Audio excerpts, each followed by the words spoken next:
Unfollow na idol, walang maayos na post, thank you. Kung ganyan yung mindset mo, hindi naman yung page ko, yung personal profile yan, namin ni Mrs. para sa'yo, okay lang, di ka namin kailangan. Thank you, we wish you all the best, God bless. Tama kayo, mali ako na your doctor, do what works for you, happy, healthy.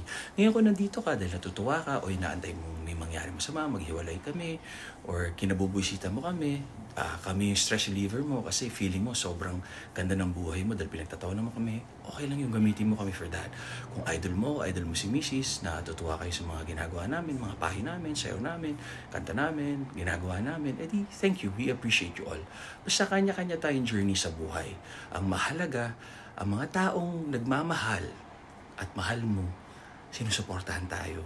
Yung mga taong maraming sinasabi ng lalaki at ganyan, wala naman silang ambag at silbi sa buhay mo at di mo naman sila mahal, di naman sila importante. Ang importante, yung importante. Yung napapanood nyo po dito sa pages namin ni Mrs. mga kanta for entertainment purposes, dahil ng trabaho namin.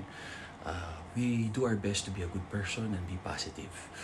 Iwas tayo sa negative, isasagot lang natin yung mga tanong, lalo na kung marami. At di naman namin sinasadya na pag pinagtatawa na kami, nalalait kami, galit na galit kayo sa akin, sa katawan ko, sa itsura ko, sa balbas ko, hinahanap nyo ako sa telebisyon at pelikula, nagtitrending, ganun talaga.